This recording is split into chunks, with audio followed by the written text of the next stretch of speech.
In the year 1776, the greatest empire on earth sent its legions to crush a rebellion in a distant colony. They came across the vast expanse of the Atlantic, their ships slicing through the waves with an unnatural speed. Their mission simple: to restore order, to reassert control, and to remind the upstart colonists of their place. But these were not the legions of Rome. Their standards bore not the eagle, but the crescent moon and the palm tree. Their soldiers spoke not Latin, but a harsh, guttural tongue that had once echoed across the markets of Tyre and Sidon. And the ultimate weapon they brought to bear upon the nascent heart of this revolution, the city of Philadelphia, was not the gladius or the catapult. It was a living mountain of flesh and fury, a creature of nightmare pulled from the pages of forgotten history. They came from Carthage, the city that should have been a ruin, the empire that should have been ash. To understand how their war elephants now stood poised to trample the dreams of American independence, we must turn the wheel of time back, nearly 2,000 years, to a single moment of hesitation on a blood-soaked Italian field. The year is 216 before the Common Era. The fields outside Cannae are a charnel house. The Roman Republic, the rising power of the Mediterranean, lies broken and bleeding at the feet of one man,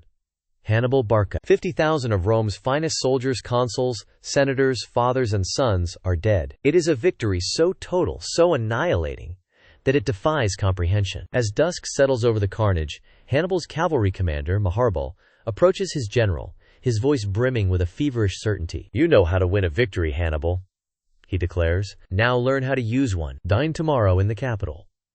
In the history we know, Hannibal hesitated. He weighed the risks, saw his depleted forces, and chose not to march. It was a decision that would save Rome and, in time, seal Carthage's doom. But in this timeline, the dust of the battlefield has not clouded his vision. The ghosts of his father and brothers, who died fighting the Roman wolf, scream for vengeance in his ears. The words of Maharbal strike not as counsel, but as destiny. Hannibal looks at his victorious, invincible army. He looks towards the undefended heart of his mortal enemy, and he nods. A single, sharp gesture that will unravel the world. The march on Rome was not a siege.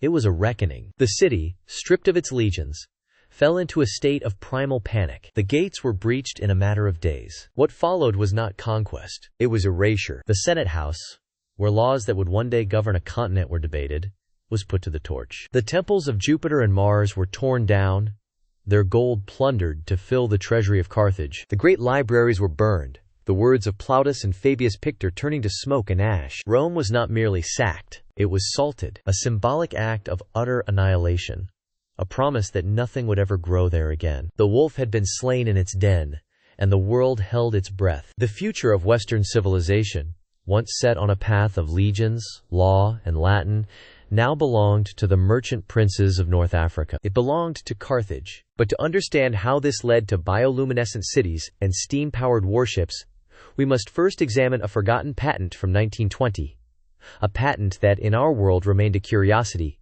but in theirs became the engine of a global empire. The Carthaginian millennium was not an age of monolithic conquest. It was an age of commerce. With their only true rival annihilated, the Punic trade network, once confined to the Mediterranean, exploded outwards. Their ships, ever improving, pushed past the Pillars of Hercules, not in search of glory, but of tin, amber, and new markets. They charted the coasts of Africa, establishing trade posts deep in lands the Romans would have deemed barbarian wilderness. Their civilization was built on the contract, not the sword. While Roman culture was one of land, legions, and rigid hierarchy, Carthaginian culture was fluid, maritime, and mercantile. Their greatest contributions were not in aqueducts or roads, but in banking, contract law, and navigational science. They refined celestial navigation, using knowledge absorbed from the great library of Alexandria, which they nurtured and funded, seeing it as a repository of profitable, practical knowledge. The Punic language, a dialect of Phoenicians, became the lingua franca of trade from Iberia to India. Its alphabetic script was simple and efficient, ideal for keeping ledgers and writing contracts. This linguistic shift had profound consequences. Philosophy became less concerned with abstract Roman virtues like dignitas and gravitas, and more with pragmatism, probability, and the ethics of the marketplace. The great thinkers of this world were not Stoics, but sophisticated actuaries and theorists of risk. New religions blossomed, blending Punic deities like Baal Hammon and Tanit with the beliefs of the peoples they traded with, creating a vibrant, syncretic, and largely tolerant spiritual landscape. But their greatest innovations were born from a unique challenge. Unlike Rome, which could draw on the vast forests of Europe for timber, Carthage's North African home had limited woodlands. Wood for ships, their lifeblood, was a precious, strategic resource. This scarcity drove a relentless, centuries-long search for an alternative. Their engineers, armed with the preserved knowledge of Hellenistic science from Alexandria,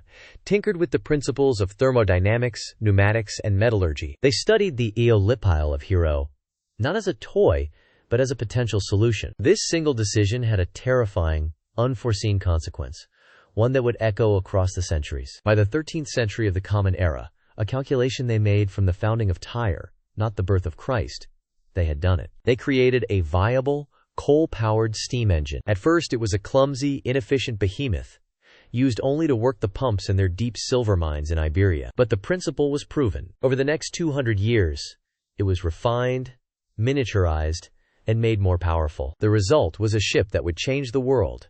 The steam-assisted trireme. It was a marvel of engineering, a fusion of old and new, long and sleek like its ancient predecessors, but fitted with a central smoke-belching engine that could turn a massive paddle wheel or drive rows of mechanical oars, allowing it to move against the wind and tide with relentless speed. This invention didn't just cement their control of the old world.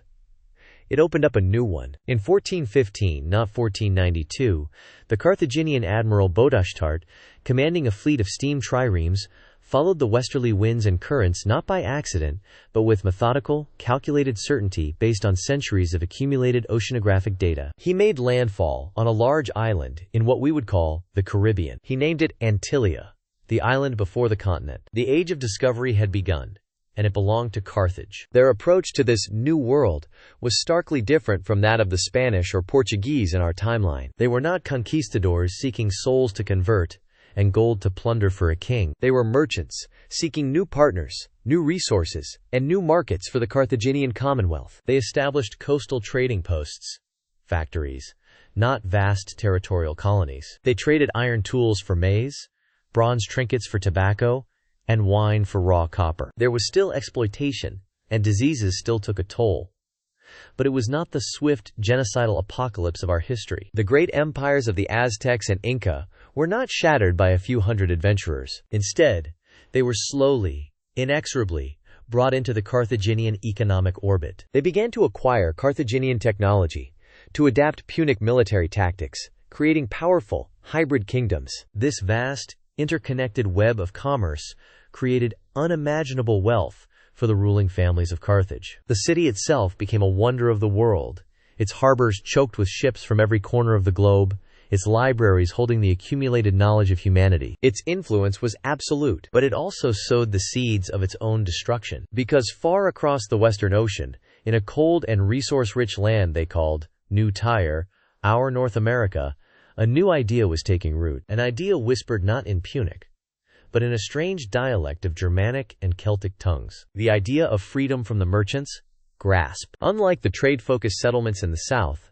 New Tyre was settled primarily by Gallic, Iberian, and Germanic peoples from the European provinces of the Commonwealth. They were farmers, trappers, and lumberjacks, sent to exploit the vast natural resources of the continent for the benefit of the mother city. For generations, they had dutifully shipped their timber, furs, and grain back across the ocean, providing the raw materials that fueled the Carthaginian industrial machine. But by the mid-1700s, resentment was simmering. The colonists were subject to the dictates of the Chauffet and the 104, the ruling council in Carthage, a body in which they had no representation. They were forbidden from building their own factories, forced to buy finished goods, from tools to textiles, from Carthage at heavily inflated prices. They were bled dry by tariffs and trade monopolies. Whispers in taverns and secret meetings in barns began to coalesce into a coherent political philosophy, one that ironically drew from Carthaginian traditions of civic republicanism. They argued that the council in Carthage had broken the ancient contract between ruler and ruled. In 1774, their petitions for representation were arrogantly dismissed. In response, the colonists of the major port city of Massilia, our Boston, boarded a Carthaginian merchant ship and dumped its cargo of expensive Tyrian-dyed tea into the harbor. The act of defiance was unmistakable. The rebellion had begun. The Chauffet in Carthage, a man named Hamilcar III, a descendant of the great Barca family, could not allow this defiance to stand. The entire global network of trade depended on obedience. The response would not be diplomatic. It would be absolute. But the weapon he chose to send across the ocean was not just an army. It was a living symbol of Carthaginian power, a creature not seen in battle for nearly 2,000 years, a beast bred for a single purpose: to instill terror and crush the spirit of any who would dare challenge the might of Carthage. And so we return to 1776. To the forests of Pennsylvania. The colonial militia, a ragged army of farmers and frontiersmen under the command of Brenos, has hastily assembled to defend Philadelphia. They carry long rifles, weapons of impressive accuracy for their time, but they are hopelessly outnumbered and outgunned by the professional mercenaries of the Carthaginian expeditionary force. Still, they stand their ground, their resolve hardened by the ideals of liberty. They have heard rumors, of course, strange tales from terrified scouts about the cargo that was unloaded from the massive transport ships. But nothing could prepare them for the reality. The forest was silent, save for the snapping of twigs underfoot and the frantic prayers of men. Then, the sound came, a low rumble that grew into a tremor. The ground itself began to shake. From between the ancient oaks, the legends of their grandfathers emerged, living mountains of flesh and fury. The Carthaginian general, Hanno, astride a magnificent Iberian stallion, raised a single, bronze-gauntleted fist, and the earth-shattering trumpet of 30 war elephants answered his command. The colonial line wavered, the sight and sound of the charge threatening to shatter their nerve before a single blow was landed. Men who had faced bears and wolves were now confronted by living siege engines,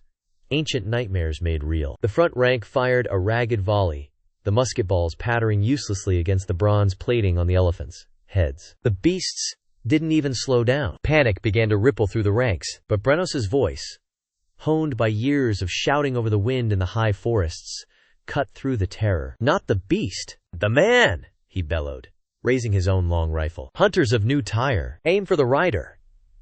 It was a hunter's logic, not a soldier's. You don't shoot the mountain, you shoot the flea that guides it. A single shot rang out, clearer and sharper than the roar of the muskets. High above the fray, a Carthaginian mahout stiffened, then slumped forward, tumbling from his perch. His elephant, now driverless, and with a searing pain in its side from another well-aimed shot, broke stride. It trumpeted not in fury, but in pain and confusion, veering sharply and plowing into the beast beside it. The chain of command was broken. This was the moment. The frontiersmen, masters of their terrain, began to fade back from the field's edge, using the trees for cover. They reloaded with practiced speed, their long rifles barking in a steady, lethal rhythm. They were no longer a battle line.